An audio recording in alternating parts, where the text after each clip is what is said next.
Bonjour et bienvenue à l'espace citoyen du Festival du Livre de Montsartou.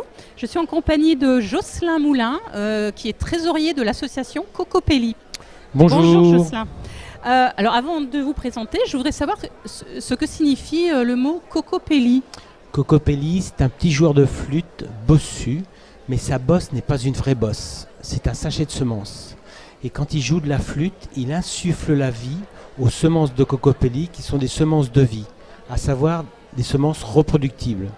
Il est lié aux Indiens Hopi, aux Navajo, donc toute la technique, j'allais dire, qu'on retrouve un peu partout dans les trois Amériques, nord, partie centrale et aussi dans le sud, on retrouve la silhouette de Cocopelli qui remonte à 3000, 4000, 5000 ans, à la fois dans des grottes, sur des poteries et tout. Voilà. Donc Cocopelli, c'est lié à la fécondité, à la germination. D'accord. Alors donc, l'association Cocopelli, qui est-elle ? C'est une association loi de 1901, donc sans but lucratif, qu'on a créée en 1999 au mois de mai, qui a repris le flambeau d'une SARL qu'on avait créée au préalable qui s'appelait Terre de Semences et qu'on a dû arrêter par pression administrative. Je vous expliquerai pourquoi. On est dans l'illégalité totale. Donc cette association, de nouveau, comme la SARL, a été créée par Dominique Guillet, le président fondateur, et le vice-président, c'est Pierre Rabhi. Beaucoup de gens connaissent Pierre Rabhi, et moi-même, je suis le petit trésorier. Qui est déjà venu au Festival du Livre, qui a été aussi le parrain, comme cette année, la marraine, à défaut de la présidente, sera Pinar Selek, une amie qu'on aime beaucoup et dont on s'occupe beaucoup aussi en France en ce moment. Voilà, donc Cocopelli donc, a 15 ans d'existence maintenant et essaye de faire de son mieux sur les salons, sur les foires bio, sur les fêtes des plantes, sur les festivals, comme ici à Montsartou. Donc à travers la commercialisation de semences, mais surtout à travers le don de semences. L'objectif de Cocopelli numéro 1 dans la création de l'association, c'est de donner de la semence à la fois dans tout l'hémisphère sud, Europe de l'Est et aussi association française. D'accord. Donc justement, je voulais vous demander comment vous faisiez concrètement pour maintenir la biodiversité alimentaire et préserver ces variétés de semences. Donc vous avez commencé à m'expliquer votre façon de fonctionner. Toutes ces variétés sont produites pour ce qui est de la commercialisation, c'est-à-dire par 18 producteurs de bio semences professionnelles qui font un travail avec qui on passe des contrats pour récupérer des semences. Et à partir de là, on commercialise puisqu'on met nous-mêmes en sachet, on imprime en 6 langues, on vend en Belgique, on a une antenne en Allemagne, on est en Suisse, on est en Italie, on est en Espagne, on est un peu partout en Europe. Ça, c'est de la commercialisation. Tout le reste, c'est une campagne qui s'appelle Semences sans frontières, qu'on a instituée il y a 15 ans maintenant, et qui est du don de semences. Ce don de semences intervient à travers Cocopelli par de l'achat que l'on fait auprès de nos producteurs. Donc on achète pour donner. Ça, c'est article numéro 2, j'ose dire, dans l'association.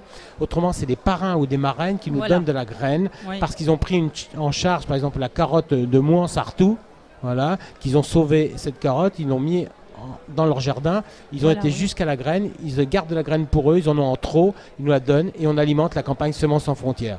Donc les parrains, les marraines, tout ce qu'on peut acheter à nos producteurs, que l'on peut quand on a les reins assez solides sur le plan financier, et après on donne des milliers de sachets de semences partout sur la planète, à la demande des communautés rurales, des communautés villageoises, toutes les organisations internationales ou non, une association qui part au Mali, au Niger, qui va au Brésil, qui va en Inde, qui est partout, on donne de la semence.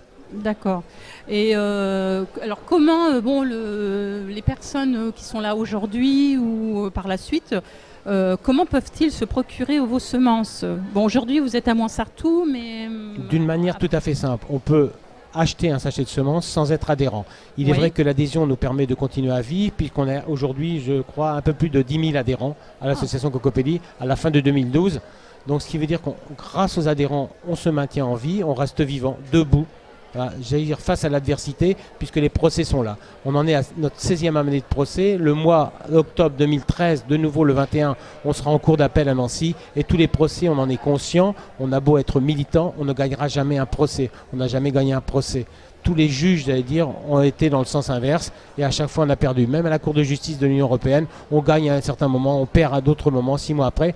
Car qui gouverne aujourd'hui la planète, c'est pas compliqué, c'est pas les politiques, c'est les gros lobbies. Et le lobby de la semence, on le connaît bien, qui s'appelle Monsanto, Pioneer Hybrid, Syngenta, Novartis, et le Monsanto français que personne ne connaît, qui s'appelle Limagrin, qui est le 3e semencier mondial et qui nous fait des procès.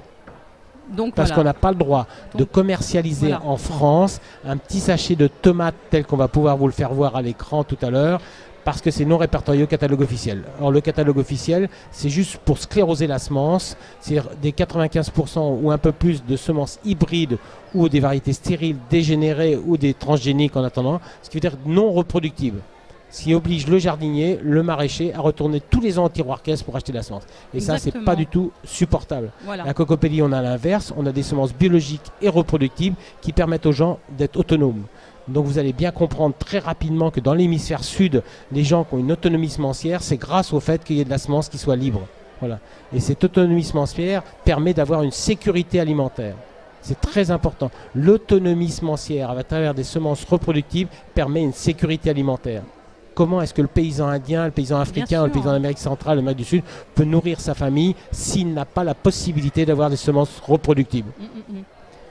Donc ici à notre niveau, on peut les acheter aujourd'hui donc sur votre stand qui se trouve à l'espace citoyen. Tout à fait. Et sinon, vous avez un site internet, je crois, où on peut également commander les semences. Par correspondance, naturellement, donc par la poste, par courrier, par site internet, par satellite, par sous-marin, par vélo, par tout ce que vous voulez. Tous les moyens de locomotion sont les bienvenus. Il n'y a aucun souci, vous pouvez commander de la semence. Voilà. Prenez-en de la graine et c'est extraordinaire. Voilà. Sinon, donc on peut aller aussi chez vous. Vous étiez installé dans le Gard et maintenant, je crois que vous êtes en Ariège. Tout à fait. Pourquoi cette migration? Tout simplement parce qu'on était dans des bâtiments métalliques depuis 15 ans. On n'avait plus du tout ce que j'appelle les pieds sur terre. On était HS, hors sol. Et c'était insupportable pour nous, ce qui veut dire qu'on vient de trouver une ferme de 15 hectares de terre en Ariège pour pouvoir faire justement de la semence pour Semences sans frontières, alimenter donc gratuitement tous les gens qui en font la demande. Et on a délocalisé Cocopelli, on est rendu à Ariège, donc au Mas d'Asile, voilà, entre Foix et Saint-Giron. D'accord. Puisque 15 hectares de terre en Ariège, c'est moins cher que 5000 m² dans le Gard, où on vous vend la mer qu'à 1h15, entre des vignes pesticidées. Pas beau la vie. Bon. Alors vive l'Ariège. Absolument, et on a été très bien reçus, donc tout le monde, ça c'est extraordinaire. Donc on est très heureux d'être arrivé là-bas depuis début septembre, c'est tout récent. Oui, c'est tout récent, et donc on va faire une ferme sur ces 15 hectares qui va pouvoir accueillir des stagiaires, des woofers, des gens qui vont venir faire, et surtout faire des stages au niveau de la production de semences, pour apprendre aux gens à refaire leurs propres semences eux-mêmes. C'est comme le manuel que vous avez sous les yeux ici, les semences de Cocopelli, on apprend aux gens à refaire leurs propres semences eux-mêmes. Donc c'est ce que j'appelle autonomie semencière, on n'a plus besoin de personne, même pas besoin de Cocopelli, on achète un petit sachet de graines. Même pas peur. Même pas peur, c'est le thème de Cocopelli aussi, on n'a même pas peur d'affronter les tribunaux, ce qu'on fait depuis 16 ans, donc même pas peur d'être ici et face à vous. Alors pour commencer, j'ai fait une petite sélection de semences. Alors il y a une tomate rouge, alors j'adore le nom, qui s'appelle le téton de Vénus, alors vous pouvez nous en parler? Tout à fait, c'est une semence donc, de tomate toute rouge qui est de mi-saison, qu'on récolte la plupart du temps entre mi-juillet et donc mi-août. C'est pas très compliqué, il suffit de faire des petits godets d'une manière toute simple, c'est-à-dire en terreau bio à partir de la mi-avril et de le repiquer après la mi-mai, donc après les seins de glace. Mais pour vous qui êtes dans le sud, je pense qu'il n'y a plus de gelée à la mi-mai, ça se trouve même début mai vous n'avez plus de gelée, donc vous pouvez faire les semis pratiquement au mois de mars et semer en avril, c'est clair et net. Et après, vous voyez peut-être derrière moi, il y a la façon de faire des semences de tomates. Il y en a pour 5 minutes. C'est enfantin à comprendre, une petite fermentation. Donc on affiche tout. L'objectif, c'est que toutes les semences ne soient pas dans une banque à 300 mètres dans le permafrost norvégien, mais soient dans les champs, dans le vivant.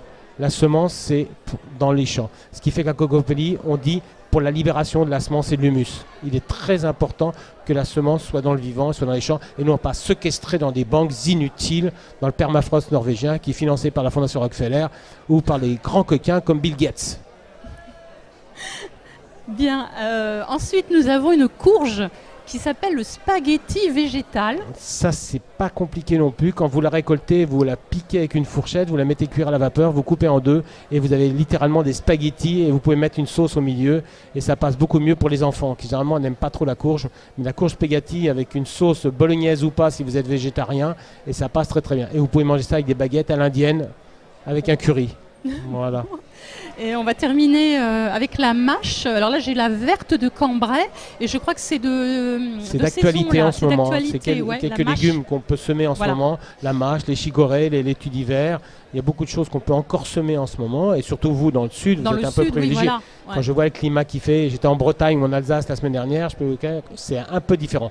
Donc la mâche, c'est pas très compliqué. Petite rosace ou grosse rosace. Si c'est des mâches à grosses graines ou à petites graines, si c'est la verte de Cambrai ou la coquille de Louviers.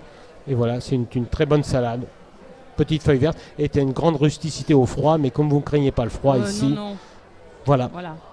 Donc c'est un petit échantillon. Vous Voilà, aviez combien de semences On a dépassé les 5000 en ce moment. Et là, on est à 2700 en gamme boutique, donc une gamme qui est commercialisée. Et on a environ 1500 aussi variétés en gamme collection, qui, elle, est accessible gratuitement pour les adhérents actifs ou bienfaiteurs à Cocopelli. On a 1500 variétés différentes de choux, de carottes, de navets, de cucurbitacées, de tomates, de blé, de seigle, de orge et tout ce que vous voulez. Et ça, c'est accessible gratuitement. Donc, on est surtout dans le don de la semence pour les adhérents actifs et bienfaiteurs. Voilà. D'accord. Nous allons terminer avec Jean-Louis Guédou. C'est bien Guédou? C'est Jean-Louis Guédon, qui est un des deux vice-présidents de Cocopelli, avec Pierre Rabhi. Voilà. Voilà. Et il y a... donc, je vais dire une phrase de Jean-Louis Guédon qui dit « Il y a une troisième voie vers l'abondance, tellement simple et évidente, c'est celle du don, librement consenti, celle de la gratuité spontanée. » Donc on va peut-être terminer sur cette phrase, qui est une belle phrase. Tout à fait, c'est ce qu'on essaye de mettre en application. Voilà, donc à Cocopelli, c'est tout à fait à travers le don de semences et la gratuité que l'on fait au quotidien à travers toutes les semences que l'on donne.